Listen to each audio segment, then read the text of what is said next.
Les vraies voix Sud Radio, 17h-19h, Jean-Marie Bordry. Sud Radio, les vraies voix jusqu'à 19h avec Véronique Langlais, Jean Terlon, Nicolas Jeannetet. Dans quelques minutes, le deuxième débat des vraies voix, on va parler de la pollution. L'État a été condamné à payer 100 millions d'euros. Est-ce que cette condamnation pour vous est justifiée? L'État qui est accusé de ne pas assez lutter contre la pollution. Vous votez, vous nous appelez, mais tout de suite on parle de la présidentielle. Sud Radio, les vraies voix. Le débat est ouvert. Il est 20h. Voici le nouveau président de la République. Éric Zemmour.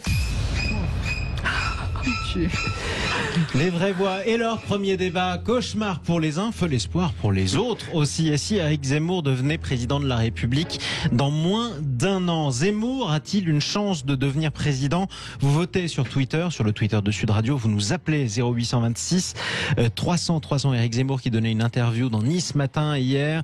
Vous n'aurez plus beaucoup à attendre. On pressent sa candidature. Il ne lui manque plus que les 500 signatures et le financement de sa campagne. Mais il s'empresse d'ajouter: j'ai beaucoup d'amis, une priorité, l'immigration.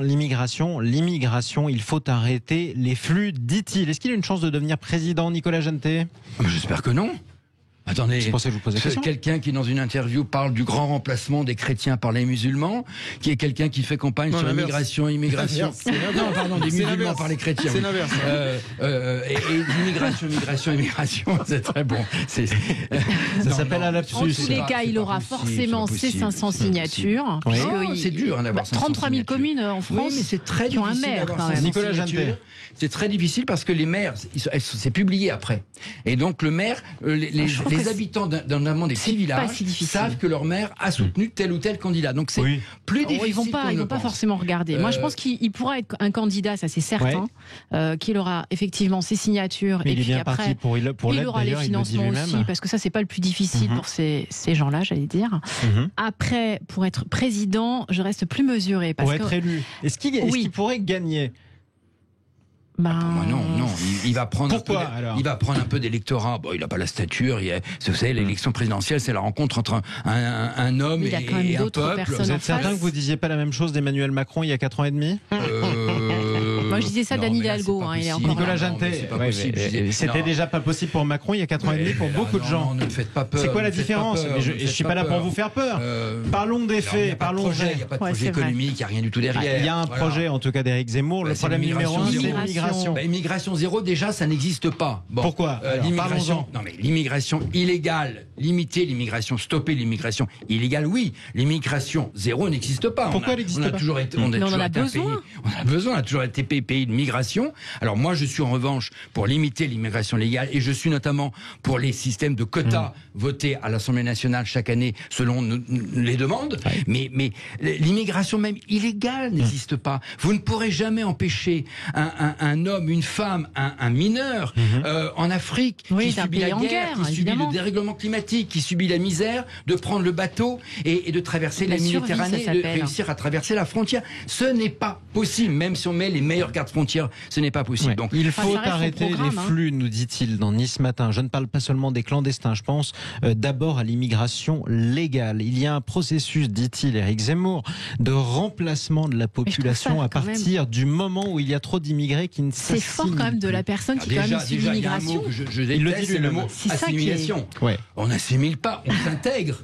Je ne vais pas vous faire une confidence, mais ici, peut-être dans les studios, on le sait, j'ai adopté moi un jeune Guinéen migrant, donc je connais bien cette histoire. Mais mon fils, il n'est pas assimilé, il a gardé sa culture guinéenne et encore heureux, il écoute de la musique africaine à la maison, il est intégré totalement dans le système français, il a eu son bac, il va à des soirées, etc. Il va en boîte de nuit, mais il n'est pas assimilé à la culture française. Il garde son propre identité.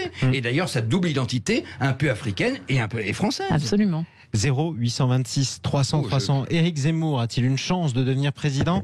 Abdellah nous appelle de Paris. Bonsoir à vous. Bonsoir tout le monde. Et bienvenue sur Sud Radio. Bonsoir. Est-ce que pour vous on va d'abord parler du pronostic si vous voulez bien, Abdellah. Est-ce que pour vous c'est une possibilité qu'Éric Zemmour soit élu président dans un an? Non, je pense pas. Pourquoi je suis plutôt d'accord avec ce que j'ai entendu juste avant. Je pense qu'il va être candidat. Ça, il n'aura pas de souci à l'être. Et contrairement à ce que j'ai pu entendre, je pense qu'il aura ses signatures. Il y a bien des personnes qui aujourd'hui ont des signatures et le revendiquent haut et fort vis-à-vis de Marine Le Pen. On est à peu près dans la même structure, donc je pense pas que ça posera de problème à certains maires de valider ce côté-là. Au contraire, je pense qu'ils vont gagner certains maires, une partie de la population en soutenant Éric Zemmour. Après, être président de la République, c'est aussi une statue, c'est une image qu'on représente.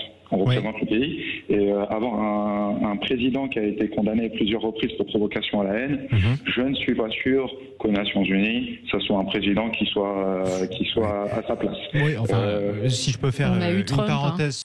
Alors, il n'était pas condamné pour incitation à la haine, Trump, pour le coup. Violent. Mais quand vous voyez aussi le nombre de dictateurs qui, eux, pour le coup, ont même du sang sur les mains et qui peuvent venir à la tribune des Nations Unies, c'est pas rédhibitoire pour les Nations Unies. Vous n'êtes pas d'accord, Abdellah ? Je comprends, mais ils ne sont pas représentants du pays des droits de l'homme.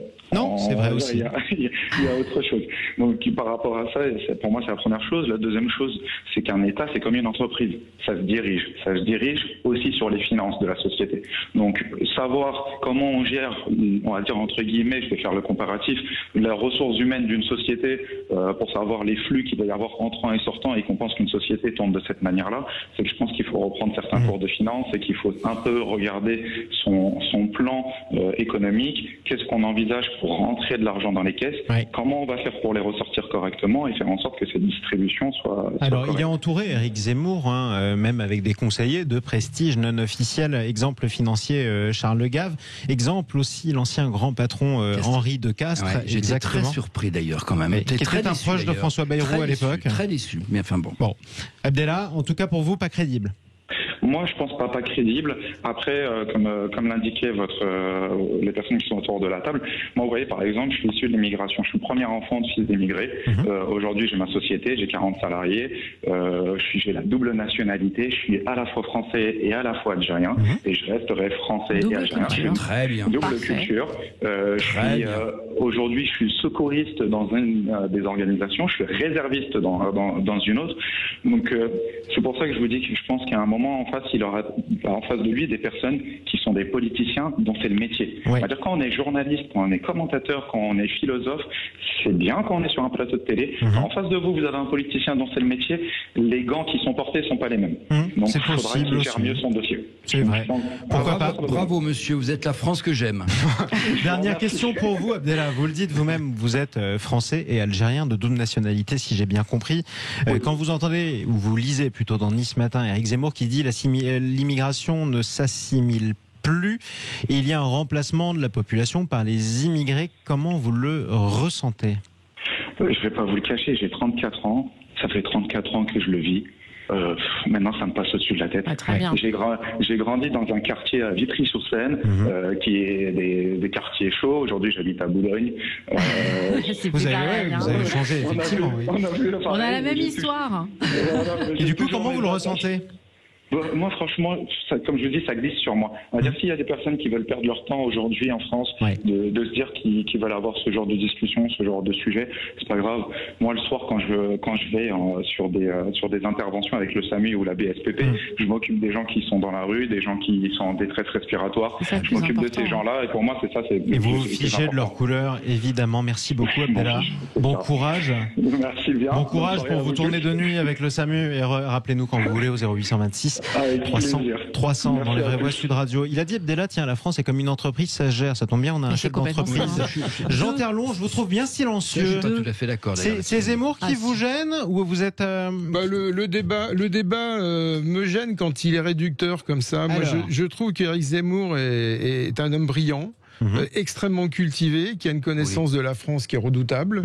Moi, je suis assez admiratif de gens comme ça, comme Michel Onfray.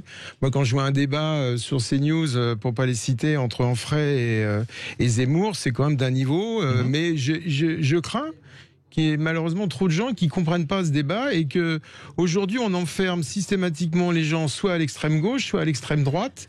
et on les sort on coupe le débat, on coupe la discussion. Zemmour dit la même chose d'ailleurs dans son interview. Il dit on traite de fasciste, c'est une technique non, mais il faut rester dans l'équilibre. Oui, mais c'est pas faux. On traite de fasciste, c'est une vieille technique des staliniens des années 30. On peut pas rejeter quelqu'un d'aussi brillant comme ça sous des a priori. Je vous repose une autre question. J'aime pas les a priori. Alors proposez-moi vos a posteriori, cher Jean Terlon. Est-ce que pour vous, d'abord, Zemmour a une chance de devenir président ? Pourquoi pas ?